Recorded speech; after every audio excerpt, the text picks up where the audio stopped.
नमस्कार बंधुरा रूपालिस kitchen and ब्लग्से तुम्हारे प्रत्येकके स्वागत। आगामीकाल रथयात्रा, तो सेई उपलक्षे महाप्रभुर 56 भोगेर एकटी अभिनव भोग कनिका भोगो এই রেসিপিটা তোমাদের সঙ্গে শেয়ার করতে চলেছি। তো এই রান্নাটা করার জন্য দেখো আমি একটা কড়া বসিয়ে তার মধ্যে দিয়ে দিচ্ছি 1 টেবিল স্পুনের মতো ঘি। মহাপ্রভুর ভোগ রান্নায় কিন্তু তেলের ব্যবহার হয় না, সাধারণত ঘি দিয়েই কিন্তু রান্নাগুলো করতে হয়। এবার দিয়ে দিলাম এর মধ্যে একটা তেজপাতা, দিয়ে দিচ্ছি গোটা গরম মশলা, তার মধ্যে রয়েছে দুটো দারচিনির টুকরো, 3-4টে এলাচ আর 2-3টে লং। এগুলোকে একটুখানি নেড়ে চেড়ে ভেজে নিচ্ছি মিনিট 2-এর মতো সময় নিয়ে। লো মিডিয়াম ফ্লেমে কিন্তু এগুলো ভাজছি। এবার এখানে দেখো ছোলার ডাল আমি রাতেই ভিজিয়ে রেখেছিলাম, ওভারনাইট ভেজানো ছোলার ডাল 1 টেবিল স্পুন, সেটা এর মধ্যে দিয়ে দিলাম।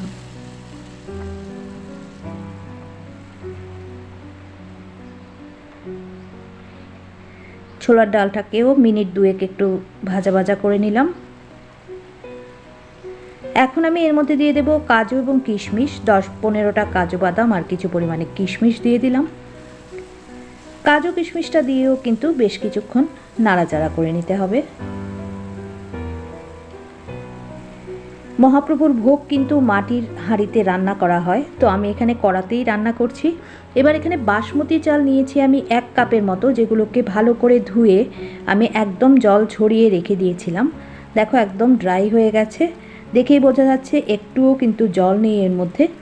তো 1 কাপ পরিমাণ বাসমতি চাল এর মধ্যে দিয়ে চালটাকে 5 মিনিটের মতো সব কিছুর সঙ্গে একটু ভেজে নিচ্ছি। বাসমতি চালের পরিবর্তে তোমরা কিন্তু গোবিন্দভোগ চালটাও ব্যবহার করতে পারো।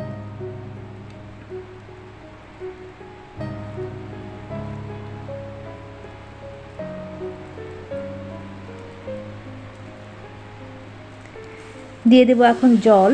1 কাপ চাল নিয়েছি, সেজন্য আমি এখানে 2 কাপের মতো জল দিচ্ছি। চাল এবং জলের রেশিওটা কিন্তু সেমভাবেই রাখতে হয়, যতটা চাল ঠিক তার ডবল পরিমাণ জল দিতে হয়, তাহলেই কিন্তু কনিকা ভোগও একদম ঝুরঝুরে হবে। দিয়ে দিলাম ঢাকা চাপা। 5 মিনিট পর আমি ঢাকনাটা তুলে নিয়েছি। জলটা অনেকটাই কিন্তু শুকিয়ে গেছে এবং চাল ডালও বেশ খানিকটা সেদ্ধ হয়ে গেছে। এবার এর মধ্যে দিয়ে দেবো আমি সন্দৈব লবণ বা সন্দুক লবণ। মহাপ্রভুর ভোগে কিন্তু আমরা যে আয়োডাইজ সল্ট খাই সেটা কিন্তু ব্যবহার করা হয় না, সন্দুক লবণ অথবা সন্দৈব লবণ দিয়েই কিন্তু রান্নাটা করতে হয়। দিয়ে দিচ্ছি গুড় 1 টেবিল স্পুন। এক্ষেত্রেও কিন্তু চিনি ব্যবহার করা যেতে পারত, কিন্তু যেহেতু এটা জগন্নাথ দেবের ভোগ সেই জন্য গুড় ব্যবহার করলাম। দিয়ে দিলাম গোলমরিচ গুঁড়ো 1 টিস্পুন। কাঁচা লঙ্কা, শুকনো লঙ্কা, চিনি এই সমস্ত কিছু কিন্তু জগন্নাথ দেবের ভোগ রান্নার সময় ব্যবহার করতে নেই। আবারও 5 মিনিটের জন্য একটু ঢাকা চাপা দিয়ে দিলাম। দেখো জল মোটামুটি ভালো ড্রাই হয়ে গেছে, আরও খানিকটা রয়ে গেছে, সেটা একটু নাড়াচাড়া করলেই কিন্তু শুকিয়ে যাবে।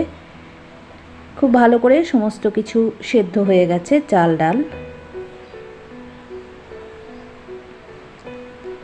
এখন আমি এর মধ্যে দিয়ে দেব গরম মশলা বাটা। এখানে আমি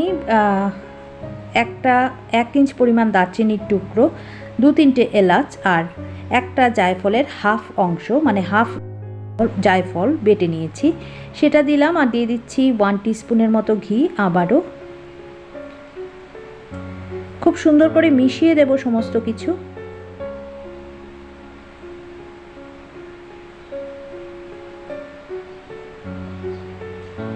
এবার আমি গ্যাসটা কিন্তু অফ করে দেব, আর গ্যাসটা অফ করে 10 মিনিটের জন্য এটাকে একটুখানি স্ট্যান্ডিং টাইমে রেখে দেব। ঢাকা চাপা দিয়ে দিলাম। এবার গ্যাস অফ করে দিয়েছি, 10 মিনিট স্ট্যান্ডিং টাইমে রেখে নিয়েছি। এখন দেখো নামিয়ে নেব আমি, আর এটাকে পরিবেশন করব ভোগ হিসেবে। সাধারণত মাটির পাত্রেই পরিবেশন করা হয় জগন্নাথ দেবকে, কিন্তু আমি এখানে একটা কাঁসার থালায় পরিবেশন করে তোমাদেরকে দেখাচ্ছি। ওপরে দিয়ে দেবো একটা তুলসী পাতা। তো আমার এই জগন্নাথ দেবের কনিকা ভোগ রান্নাটা তোমাদের কেমন লাগলো অবশ্যই কমেন্ট করে জানিও। ভালো লাগলে একটা লাইক করে দিও, শেয়ার করো ভিডিওটা ফ্রেন্ডস অ্যান্ড ফ্যামিলির সঙ্গে। আর অবশ্যই রথযাত্রার দিনে কিন্তু ঠাকুরকে এই ভোগটা রান্না করে নিবেদন করতে পারো। আর চলি তাহলে, টাটা সবাইকে।